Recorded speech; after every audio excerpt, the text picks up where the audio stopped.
Bon dia. Sí m'agrada, sí, també. Bon día. Gracias, equipo de alabanza. Ha sido un buen tiempo. Hemos pasado calor, ¿no? No. Luego seguro que hay tiempo para seguir adorando.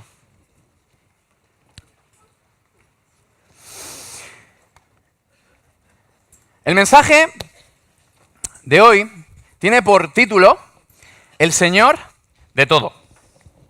El Señor de todo.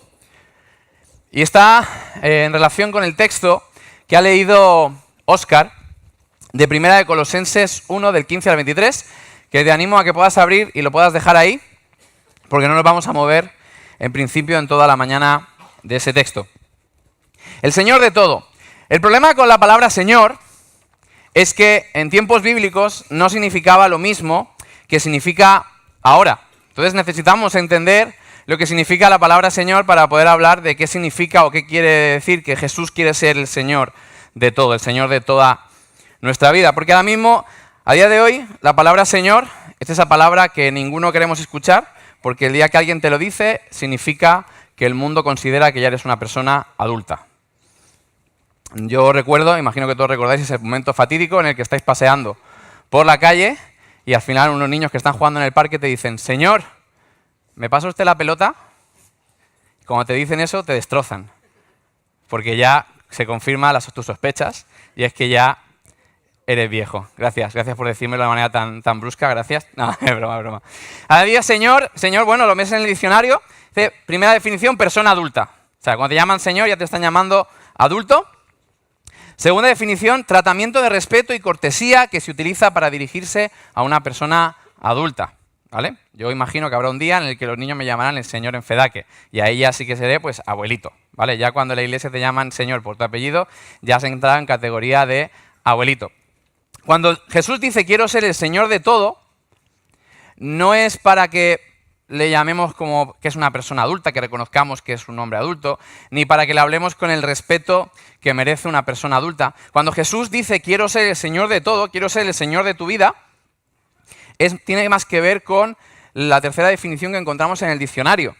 Persona que es dueña de una cosa o que tiene el poder o dominio sobre ella. Eso es el Señor, o lo que tiene que ver el Señor en tiempos bíblicos. Nosotros utilizamos la palabra Señor constantemente, sobre todo para referirnos a Dios. Pues el Señor me ha dicho, siento de parte del Señor, que el Señor te bendiga. ¿Cuántas veces utilizamos la palabra Señor? Pero hoy quiero que reflexionemos y le demos vuelta y nos hagamos esta pregunta. ¿Jesús es nuestro Señor? Yo te lanzo la pregunta. Vamos a ir viendo el texto y vamos a ver qué vas respondiendo. Pero hoy solo hay una pregunta. ¿Jesús es nuestro Señor? ¿Jesús es tu Señor? Te pido que podamos tener un tiempo de oración para que Dios prepare nuestros corazones. Porque bueno, cada uno, yo aquí preparo con todo el mensaje, pero es cada uno que Dios va a hablaros a vuestro corazón de manera individual. Esto es una locura, yo lo digo de manera general, pero Dios a cada uno nos habla de manera particular. Y quiero pedirte que podamos orar. Orar para poder pedirle a Dios que nos hable sobre lo que nos tenga que hablar en la mañana de hoy.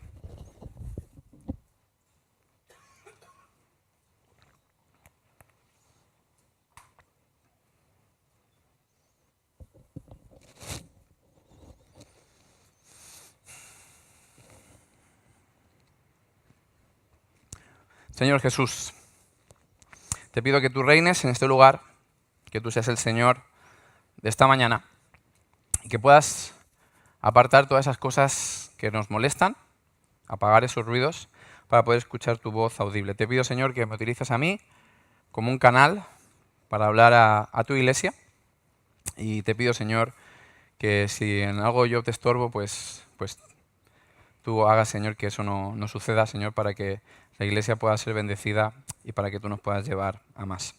Gracias, Señor, por estos tiempos de comunión juntos y de aprender juntos. En nombre de Jesús. Amén. Como os digo, vamos a estar en Colosenses y el contexto de la carta siempre es importante, no voy a enredarme mucho, pero es importante entender por qué escribe las cosas Pablo.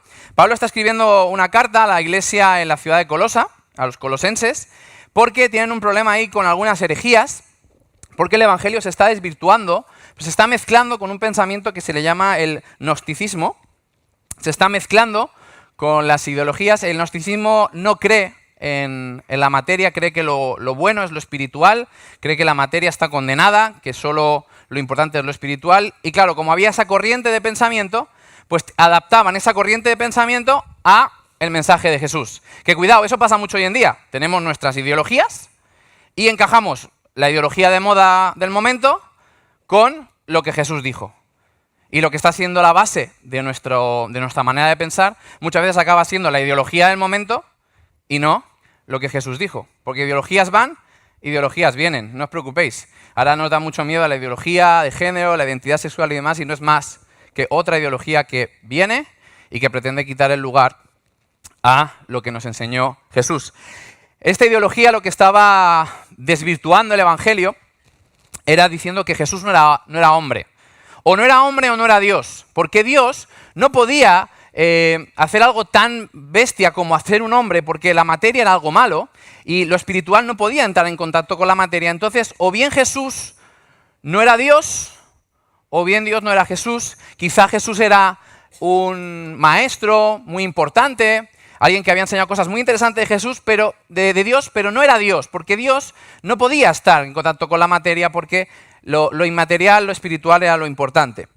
También decían que Dios no había creado el mundo, porque Dios, otra vez, no puede estar en contacto con el mundo material, y decían que el camino para llegar a Dios es a través del intelecto, ¿vale? Es un ser espiritual que se alcanza desde el intelecto, cosa que se parece un poco a los tiempos de hoy en día. Que la gente le ha dado un peso al razonamiento lógico y todo lo que yo pueda entender, pues así es como vamos a alcanzar la sabiduría, o etcétera, etcétera. Entonces, en base a esto, Pablo tiene que escribir una carta a los colosenses remarcando la soberanía de Jesús y quién es. Y utiliza para eso un himno que la iglesia cantaba.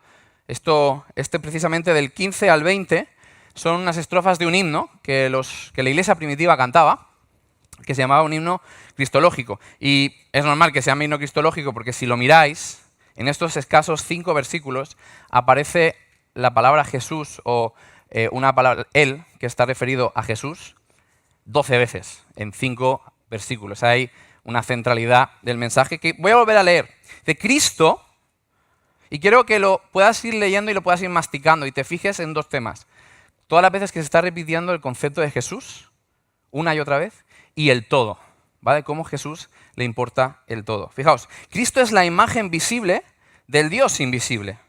Él ya existía antes de que todas las cosas fueran creadas y es supremo sobre toda creación. Porque por medio de Él Dios creó todo lo que existe, en los lugares celestiales y en la tierra. Hizo las cosas que podemos ver y las que no podemos ver, tales como tronos, reinos, gobernantes y autoridades del mundo invisible. Todo fue creado por medio de Él y para Él. Él ya existía antes de todas las cosas y mantiene unida toda la creación. Cristo también es la cabeza de la iglesia, la cual es su cuerpo. Él es el principio. Él es supremo sobre todos los que se levantan de los muertos. Así que Él es el primero en todo. Pues a Dios, en toda su plenitud, le agradó vivir en Cristo. Y por medio de Él, Dios reconcilió consigo todas las cosas. Hizo la paz con todo lo que existe en el cielo y en la tierra por medio de la sangre de Cristo Jesús en la cruz. Qué texto más bonito, ¿verdad? Vamos a ir poquito a poquito, vamos a ir viendo. Y fijaos, lo primero que dice el texto ya es alucinante, quizás mi favorito de todo, lo siento, ya todo lo demás ya no me va a gustar tanto porque esto es lo que más me gusta. Dice, Cristo es la imagen visible del Dios invisible. Él es la imagen del Dios invisible. Y ya empezamos con una paradoja complicadísima, porque ¿cómo puede existir una imagen sobre algo que es invisible? Ya te está enseñando que Dios es un ser complejo que con el conocimiento no lo vas a poder alcanzar. Vas a poder entender muchas cosas de Él, pero por el conocimiento no lo vas a alcanzar. Porque fíjate la manera de presentar. Jesús es la imagen de algo que es invisible. Si es invisible, no tiene imagen. Y si tiene imagen, no es invisible. Pero es cierto, Dios no está mintiendo, la Biblia no miente. Es así, porque Dios es un Dios de imposibles y se hizo entender. Y aquí puedes ver el carácter de Dios, la humildad brutal de Dios que se hizo entendible. Él se hizo entendible. Como no le podíamos ver, como no le podíamos entender, como no podíamos empatizar con Dios, Él se hizo visible en Jesús. Y es un gesto de humildad sin precedentes. Fíjate, lo eterno, que era Dios, se hizo temporal. Se ató a las propias leyes que Él había creado, del tiempo, del espacio, se ató a ellas. Y lo eterno se volvió temporal. Lo inmortal, lo eterno, lo que no moría, se hizo mortal. Lo invisible se hizo visible. Él se acercó a nuestra realidad. Nos está enseñando cómo es Él. Él se quiere entender. Nosotros no nos podemos acercar a Él y entenderlo, porque no podemos. Pero Él no se quedó en plan, bueno, pues quien me entienda, yo lanzo el mensaje y quien me entienda, me entienda. Ahí están, los cielos declaran mi gloria, está claro que yo existo, está claro que yo estoy por ahí. Mirad el sol, mirad las estrellas, mirad la luna, mirad los paisajes, mirad lo hermoso que es la creación. Con esto le tendría que bastar a la gente para entender que hay un creador y que ellos deberían estar preocupados de estar en consonancia con un creador. Dios no se queda con esa posición, dice, me voy a hacer entendible. Porque la verdad es que es esa. Cuando yo me pregunto en mi día a día qué tengo que hacer, reconozcámoslo. Es mucho más fácil pensar qué haría Jesús que qué haría Dios. Cuando me encuentro con que tengo un problema en el trabajo o que tengo que mirar si pago mis impuestos o no los pago, al final, ¿qué es lo que me pregunto? ¿Qué haría Jesús? Porque es mucho más fácil empatizar con Jesús. Jesús sufrió como yo, vivió como yo, sufrió las mismas limitaciones, fue tentado. Él se hizo entender.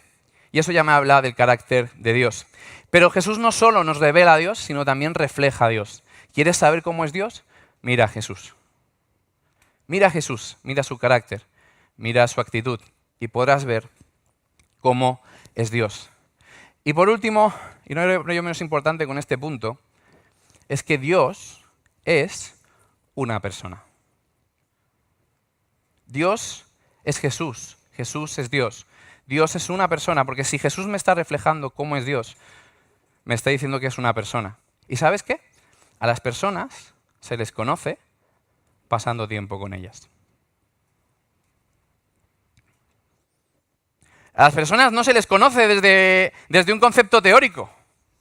Así se estudian los personajes históricos. Yo puedo estudiar el personaje histórico de Napoleón, pero yo no lo conocí. Puedo leer cosas sobre él, pero yo no lo conocí. Necesito pasar tiempo con una persona para poder conocerla. Dios es una persona. ¿La conoces? ¿Le conoces? Porque fíjate, es algo interesante. A muchos de vosotros os conozco de vista, porque nos vemos aquí los domingos. Somos mucha gente. Pero realmente no me conocéis, ni yo os conozco, porque solo nos vemos los domingos de 11 a 1, aquí, por las mañanas. Entonces es muy difícil que me conozcas, es muy difícil que sepas dónde están mis debilidades, cómo es mi carácter, si tengo mal genio, si no tengo mal genio. Sabes 4 cosas de mí y eso porque soy el que predica y entonces puedes conocerme más, pero si ni siquiera fuera el que predica, aún menos conocerías de mí.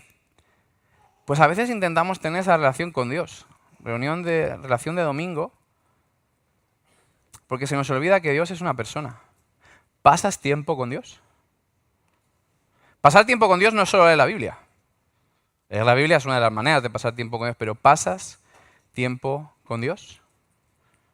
Pablo en Colosenses, si miras un poco más atrás, en el versículo 6, en el versículo 10, habla de que no solo los de Colosenses escucharon de Dios, sino que decidieron conocerle. Y ora por ellos para decirle, y oro para que podáis conocer más. Y quizás una de las primeras cosas que te voy a proponer el día de hoy, ¿conoces más a tu Señor? ¿Le conoces? ¿Sabes lo que le gusta? ¿Sabes lo que no le gusta? ¿Conoces su voluntad? ¿Sabes cómo es su carácter? ¿Pasas tiempo con Él? ¿O es uno más? Pues que si algo nos enseña este primer versículo, es que Jesús no es algo más. Jesús no es una cosa más. Jesús es la imagen del Dios invisible.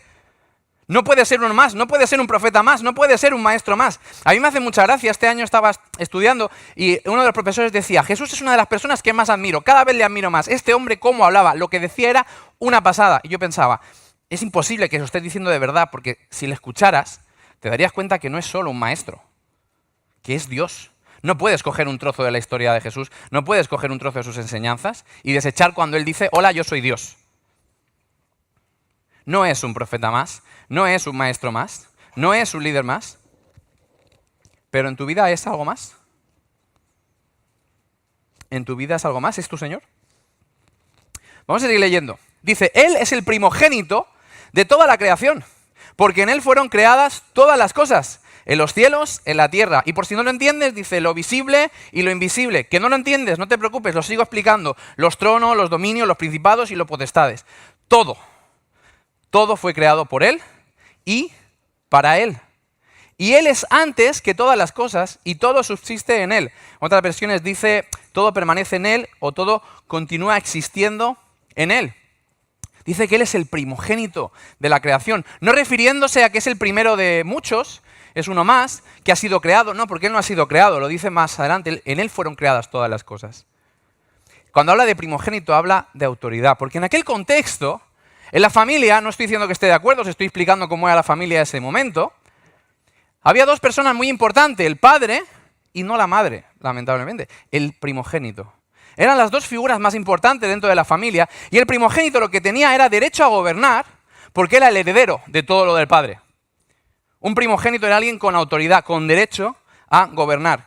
Quizás, para poder entender mejor el primogénito de toda la creación, si leemos Hebreos 1:2, os lo leo, veréis que lo explica mucho mejor. Dice, Dios le prometió todo al Hijo como herencia y, mediante el Hijo, creó el universo.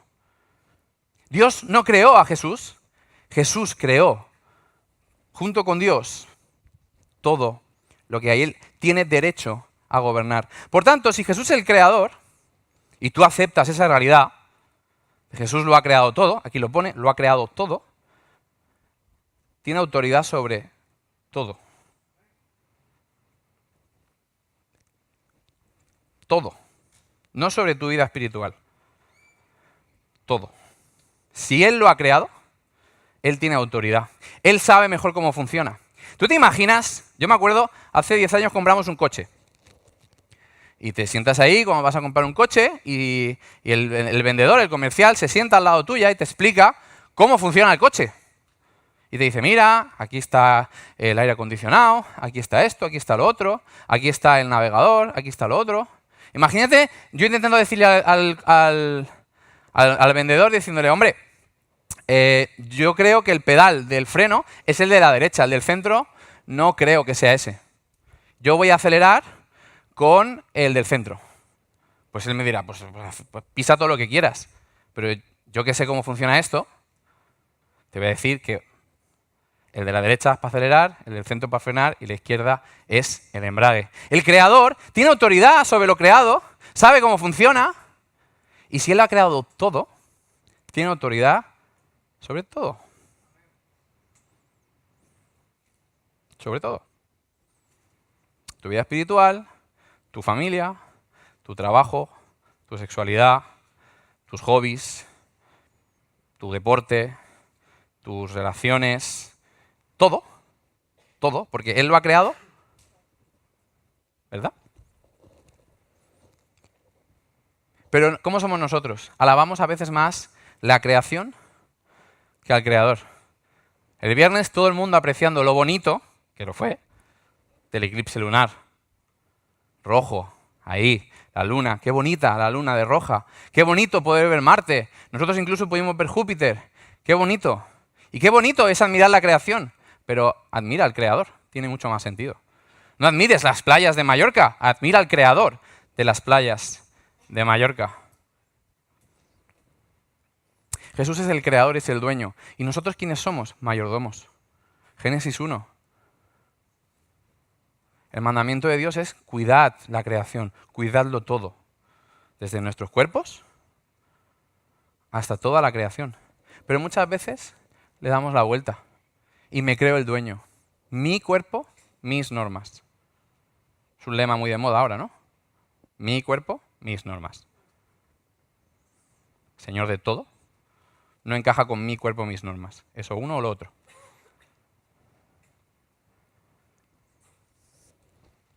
Yo soy el mayordomo. Dice que todas las cosas han sido por y para. Por es el principio y para el final. Es decir, el significado se lo está dando Dios, se lo está dando Jesús. Todo ha sido creado por Él y también para Él. El principio y el final de todo, todo tiene su origen y su final en Jesús. ¿Y quién va a dar significado? Jesús. Incluso, y Él lo remarca, dice, todo ha sido creado por y para. Ah, que no lo queréis entender, los cielos y la tierra, todo lo que veis. Que no lo queréis entender, lo visible y lo invisible. Que no lo queréis entender, pues cuando digo lo invisible digo los tronos, los dominios, los principados, los potestades, todo fue creado por Él. Todo lo espiritual ha sido creado por Él. Incluso Satanás y sus demonios existen porque Dios quiere. Y aunque ellos no quieran, Dios lo utiliza para su propio beneficio, para su gloria. Porque todo lo que existe, lo visible y lo invisible, es por y para Él. Y aquí tenemos dos tipos de personas. Hay personas en las que hacemos mucho énfasis en lo que podemos ver.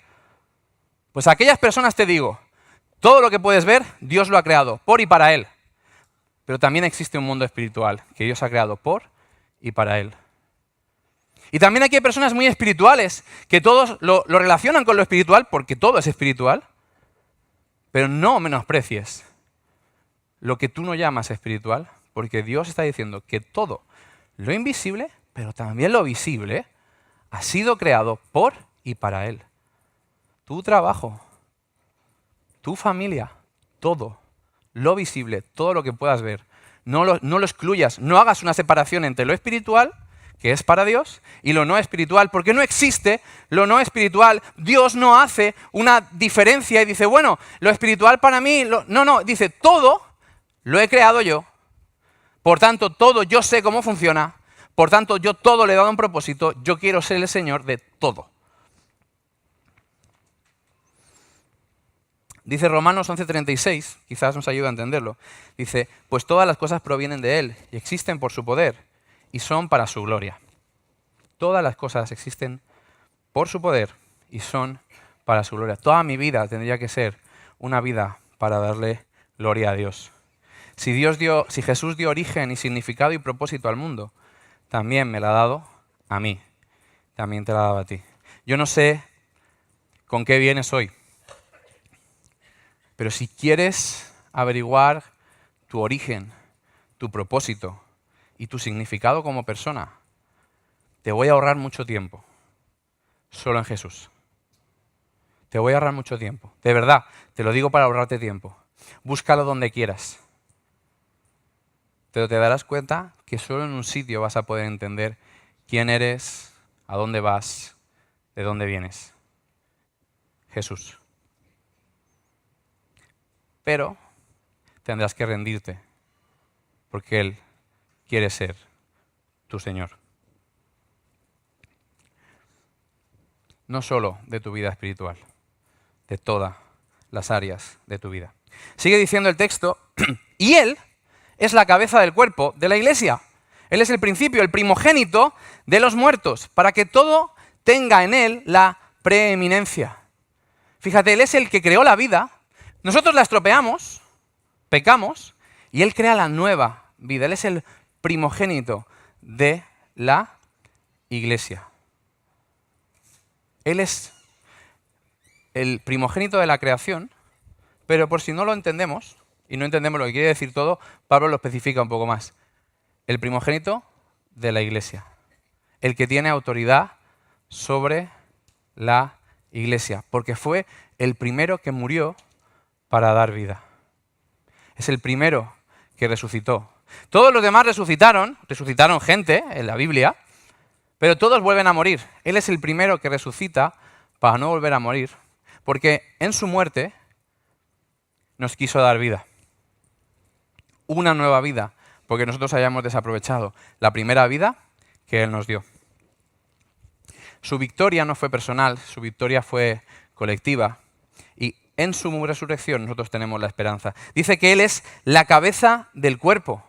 La cabeza del cuerpo, autoridad Su misión, fuente de vida. En aquel entonces la medicina no estaba tan avanzada y no sabían que la fuente de vida del cuerpo humano está en el corazón, que es el que bombea la sangre. En aquel entonces, tiempos griegos, no había ecografías, no había radiografías, pensaban que la fuente de vida estaba en la cabeza. Por eso cuando querían matar a alguien, ¿qué le decían?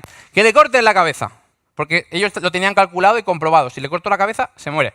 ¿Vale? Si le corto un brazo, no tiene por qué. Si le corto una pierna, no tiene por qué. Le corto la cabeza, muerto. La fuente de vida, el liderazgo, la autoridad, ese es Jesús. Pero dentro de un cuerpo que somos nosotros. Esa parte siempre me costará entender cómo Dios confía en nosotros tanto. Porque fíjate, Dios confía su movimiento en nosotros. La cabeza sin el cuerpo no se mueve. Y Él ha decidido confiar en ti para moverse. Él es la cabeza de la iglesia. Él da las órdenes. Él es la fuente de vida. Él es la autoridad. Pero ha confiado en nosotros el moverse. Si no ves a la iglesia moverse más en esta sociedad, tiene que ver más con nosotros que con la cabeza. Somos un organismo vivo. Y su autoridad no viene por imposición. Porque, ¿qué dice? Fue el primogénito de los muertos. Él se ganó la autoridad muriendo por nosotros. Él no dice, tienes que obedecerme. Por eso estamos diciendo, fíjate, hasta ahora todo lo que estamos diciendo, Jesús es el Señor de todo, el que lo ha creado todo. Fíjate la generosidad de Jesús. Él te está diciendo, por amor, sométete a mí. Una palabra que a día de hoy no te gusta. Someterte, autoridad, yo, no. Soy dueño de mí. Pero es lo que nos pide Dios. Porque Jesús también es el Señor de la iglesia. Óscar lo dijo hace unos meses. Dice, el único que le debemos lealtad es a Jesús. Nada ni nadie está por encima de Jesús. Ni los programas, ni las liturgias, ni los locales, nada está por encima de Jesús. Él es la cabeza. Corta la cabeza y habremos perdido a la iglesia. Él es lo único innegociable en la iglesia. Él es autoridad. Si Él ha dado origen y significado a toda la creación, también ha dado origen y significado y propósito a la iglesia. Por tanto, lo único que no podemos negociar es a Jesús. Él es todo. Dice que por eso Dios le ha complacido ponerlo en lugar de preeminencia, es un lugar de privilegio. Él no lo buscó, Él se humilló a sí mismo. Él se humilló a sí mismo, pero Dios lo ha colocado en el lugar más privilegiado. Y fíjate nosotros cómo somos. Nosotros muchas veces buscamos el lugar privilegiado, pero no, nosotros tendríamos que tener la actitud de Jesús, la humildad, y levantar a Jesús como lo levantó el Padre. Sigo leyendo. Por cuanto le agradó que la plenitud de todo habitara en Él, y por medio de Él reconciliar consigo mismo todas las cosas, así las que están en la tierra como las que están en los cielos, haciendo la paz por medio de Él, por la sangre de Jesús. Fíjate, un Dios que sangra. ¿Cómo me gusta mi Dios? Qué diferente es a todos los dioses que se muestran, todos esos dioses falsos que dicen que son todopoderosos, que nunca fallan. Fíjate, el mío dice, soy todopoderoso, pero sangro por ti. Hizo la paz con nosotros para reconciliar todas las cosas. De nuevo, todas las cosas. Dios aquí nos dice, bueno, es que he venido a reconciliar a la humanidad conmigo. No, vengo a reconciliar todas las cosas, porque el mundo está roto por todos lados. Ya hemos hablado de esto en otras ocasiones. No solo estoy roto yo con mi relación con Dios y Dios ha tenido que restaurar esa relación. Yo estoy roto conmigo mismo. Tengo problemas de autoestima constantemente, de aceptación, de culto al cuerpo, de no cuidar mi cuerpo. Estoy roto por dentro. Estoy roto en cuanto a mis relaciones con los demás. Discusiones tras discusión, pelea tras pelea, conflicto tras conflicto. Me ha ofendido, no me ha ofendido, etcétera, etcétera, etcétera. Estoy roto en mi relación con los demás. Estoy roto en mi relación con el medio ambiente, con la tierra. Maldita sea la tierra por tu causa, dice la Biblia. Estoy roto con ella. Tengo calor, tengo frío, me estoy cargando el ecosistema, nos da igual. Estamos rotos por todos lados. Jesús no ha venido a reconciliar solo nuestra relación con Dios. Ha venido a reconciliar todo. Todo. ¿Eres consciente de tus rupturas?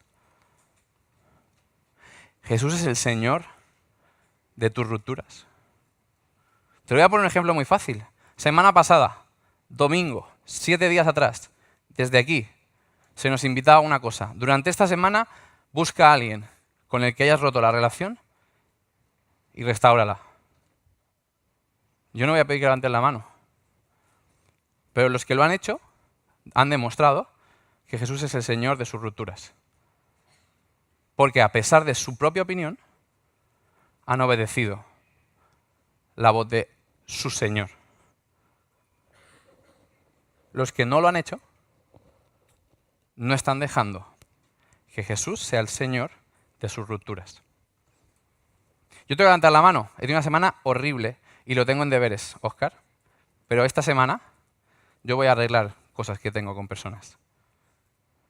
Porque yo quiero que Jesús sea el Señor de mis rupturas.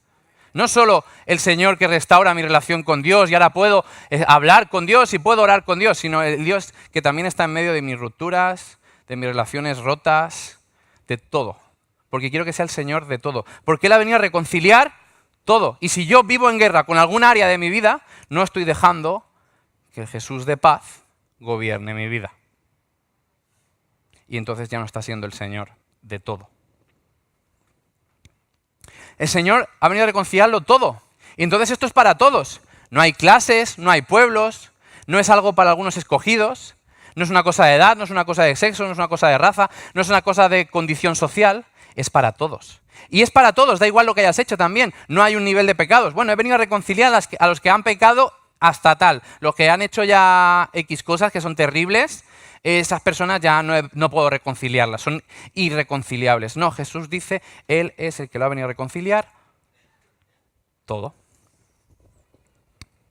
Ha venido a salvar toda su creación, no solo a la humanidad, toda su creación. ¿Es el Señor de tus rupturas? Necesitas preguntártelo. He empezado diciendo, ¿el Señor es el Señor de tu vida? Y hemos dicho amén muy fuerte, pero poco a poco te vuelvo a preguntar, ¿es el Señor de tu vida? Gracias, Melo. Él trajo la paz. La trajo Él. Nosotros nunca le hemos pedido la paz a Dios. Él la trajo primero. Dios no dijo, ay, pobre humanidad, están levantando la bandera blanca, no quieren entrar más en guerra conmigo. No, Él no. Dijo, dice Romanos 5:8, versículo precioso. Dios mostró el gran amor que nos tiene al enviar a Cristo a morir por nosotros, aún cuando éramos pecadores. Cuando tú pasabas de Dios, cuando tú ignorabas a Dios, cuando tú estabas en pie de guerra con Dios, aún así Él hizo la paz con su sangre. Un Dios que es capaz de sangrar para salvar. Se está ganando el derecho a pulso, ya no solo por quién es, sino por todo lo que ha hecho, a ser el Señor de mi vida. ¿Cómo le puedo decir que no? ¿Cómo puedo aún tener recelos con Él? Dice, ya vosotros. Y ahora ya, cuando acaba el poema, cuando acaba el himno, Pablo dice, bueno, esto es en general. Dice, Jesús, creador de todo, todo por y para Él. Todo ha sido creado. Él es el Dios invisible, el Dios de lo invisible. Todo, lo general. ¡Ah, qué bueno! Y ahora, Pablo dice, ahora vamos a hablar de vosotros. Vosotros. Ahora estoy hablando de ti. Que en otro tiempo eras extraño, eras enemigo, eras malvado. Versículo 21. Te describe cómo eras tú antes de Dios. Un extraño, un enemigo y un malvado. Y a lo mejor aún no has conocido a Jesús y esas tres cosas te definen. He dicho que Dios es una persona, que se trata de conocerle, pero para ti aún es un extraño. Ese Dios, el de mis padres me hablan de un Dios, pero yo, ¿quién es ese Dios? Es un extraño para mí. Enemigos, estoy en contra de ese Dios, es un Dios injusto. Se mete en mi vida, yo no le he dicho que se meta en mi vida, yo no le he dado permiso para que se meta en mi vida. ¿Sabrá Dios cómo tengo que vivir mi vida? Enemigos de Dios, malvados, nuestra mente siempre preparada para hacer el mal. Pero dice que por su cuerpo nos reconcilió. Y fíjate cómo nos describe ahora. Cuando antes decía extraños, ahora dice que sois santos. Cuando antes decía que erais enemigos, ahora os dice que no hay culpa en vosotros, sin mancha. Antes nos llamaba malvados y ahora nos llama irreprensibles. Es decir, que nadie puede acusarte. ¿Te gustaría sentir esto? ¿Te gustaría sentirte santo, sin mancha, sin ninguna culpa y sin que nadie te acuse? Esa es la obra de Jesús en tu vida. No hace falta que esperes a que yo acabe. Ahora puedes aceptar a Jesús como tu Señor. Y ya dejarás de ser un extraño, un enemigo y un malvado para ser un santo, sin mancha e irreprensible. Y te podrás presentar delante de Él, de tu Señor. El Evangelio no es algo que hay que hacer. Es algo que alguien ya hizo. Y necesitas entenderlo. Que no te engañen. El Evangelio, el cristianismo, ser discípulos de Jesús, no se trata con un código de normas que hay que seguir. Yo estoy cansado de cuando hablo con jóvenes, con adolescentes de Evangelio, siempre te dicen, bueno, entonces, ¿qué tengo que dejar de hacer? No se trata de lo que tienes que dejar de hacer. Se trata de lo que alguien ya hizo para que tú seas. Luego, lo demás ya viene. Dice, pero, ¿cuál es mi papel en esto? Fíjate, llevo un montón de rato hablando y todo ha sido Jesús. Él es el que crea, Él el que se acerca, Él el que se hace visible, Él el que quiere reconciliar su vida contigo, Él el que muere, Él el que te limpia, Él el que te declara santo. ¿Dónde estás tú en esta historia? No estás, porque todo se trata de Él. Porque Él se ha ganado el derecho a ser el Señor de todo. ¿Cuál es tu parte? Versículo 23, y pido al grupo de alabanza que puedan subir. Dice, pero debéis seguir creyendo esta verdad y manteneos firmes en ella. Pablo nos está diciendo, cuidado, que nos podemos desviar. Quizá un día te acercaste a Jesús y le dijiste, sé el Señor de todo, pero a lo mejor te has desviado. Te has desplazado. Porque Pablo, si nos hace hincapié en algo, es manteneos firmes en la fe que tenéis en Jesús. Fíjate, Pablo nos dice, y a partir de ahora quiero pues que os portéis bien y que hagáis las cosas bien, que no quiero que os mantengáis firmes. Que esa libertad que os he dado, que esa limpieza que os he dado, que os mantengáis firmes en la fe. Me recuerda las palabras de Jesús cuando le dijo a sus discípulos que dieran fruto, pero para dar fruto no les dijo esforzaos en dar fruto. Dijo, esforzaos en permaneced en mí, en mi palabra, en mis enseñanzas, en mi amor, y eso producirá fruto. Tener fe en Jesús es creer en Jesús, creer en sus palabras, obedecerlas, depended de Él, de que Él es el Salvador, seguir el camino que nos ha trazado y rendirte y reconocerle como tu Señor. Este texto de Colosenses me hace dos preguntas, me enseña dos cosas. ¿Jesús es más que suficiente? Porque yo no he hecho nada en toda esta historia. No me menciona a mí en ningún momento en todo Colosenses. Todo es Jesús y lo que Él ha hecho. Él creó la vida y como nosotros la rompemos, crea una nueva vida, crea la iglesia, también la crea Él. Y otra cosa que me enseña este texto es que Él está interesado en toda mi vida. Toda. No solo lo que llamamos espiritual. No solo un tiempo devocional, descargarme un devocional de la YouVersion y leerte los 2 versículos. Toda una vida. Es lo que quieres ser. Yo te pregunto, ¿es el Señor de tu vida? ¿De todas las áreas? ¿De todas las áreas?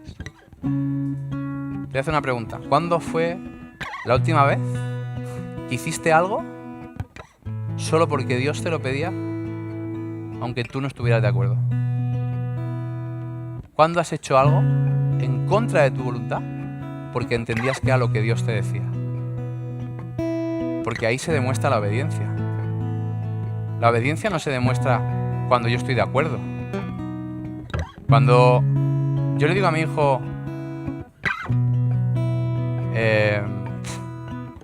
vete a dormir, y él está cansado y se va a dormir, él no me está obedeciendo realmente, él está cansado y se va a dormir. Mi hijo me obedece cuando yo le digo, vete a dormir, y él no está cansado, pero como yo le digo que se vaya a dormir, se va. Ahí se obedece. ¿Cuándo fue la última vez que hiciste algo en lo que tú no estabas de acuerdo porque Dios te lo había dicho? ¿O esperas a estar de acuerdo con Dios? Yo hasta que no lo vea, luego lo haré. Sí, Óscar dice que nos tenemos que perdonar, que tenemos que buscar, que cuando me han ofendido y tal. Bueno, cuando lo vea, lo haré. Cuando lo sienta, lo haré. Eso es la gran ideología de este siglo. Es que ya no lo siento. Es que ya no lo siento. Vale, pero ¿qué dice Dios? No te estoy preguntando qué sientes. Te estoy preguntando qué dice Dios. Y si cuando tu opinión no concuerda con la de Dios, tu opinión prevalece, eres el Señor de tu vida. O esa área al menos no se la estás dando a Dios. Y hay áreas de tu vida en las que no le estás dando el señorío a Dios. Yo no sé qué áreas son. Yo tengo áreas de mi vida en las que no le estoy dando el señorío a Dios. Y yo sé que tú también tienes. Que Dios nos dé sabiduría. Salmo 139, examíname, oh Señor, y muéstrame mi pecado. Te pido que puedas poner de pie, para que puedas tener un tiempo con Dios, donde le puedes hacer esa pregunta. Dios, ¿en qué área de mi vida no eres Señor? Y que Dios te dé el valor de seguir lo contrario de lo que piensas, por amor a tu Señor. Y si no conoces a Jesús como tu Salvador, te voy a intentar ahorrar mucho tiempo. Ríndete a Él. Él te creó, te conoce y te creó para Él. Si estás buscando un propósito para vivir, no lo busques fuera de Dios, porque de verdad que vas a perder el tiempo. Todo te va a saber a cenizas. No sé si es verdad que lo dijo, pero un actor, leí, que dijo: sueño para vuestra vida, que todos vuestros sueños se cumplan, para que así os dais cuenta de que necesitáis a Dios. Porque todos pensamos que la felicidad, que nuestro significado, que nuestro propósito lo vamos a encontrar fuera de Dios. ¿Sabes qué? Deseo que lo alcances, que todos tus sueños los alcances ya, para que cuando los alcances te sepan a ceniza en tu boca y reconozcas que solo hay un Señor que puede darte la vida. Acepta a Jesús como tu Señor. No te va a fallar. Te ha dado argumentos de sobra. Y si ya lo aceptaste en tu pasado, deja que Él vaya siendo el Señor de tu vida progresivamente, para que ya no vivas tú, sino viva Cristo en ti, para que realmente sea el primogénito de la creación y el primogénito de nuestra iglesia. Busquemos a Dios preguntándole si Él es el Señor de todo, en mi vida, en mi iglesia, en mi familia.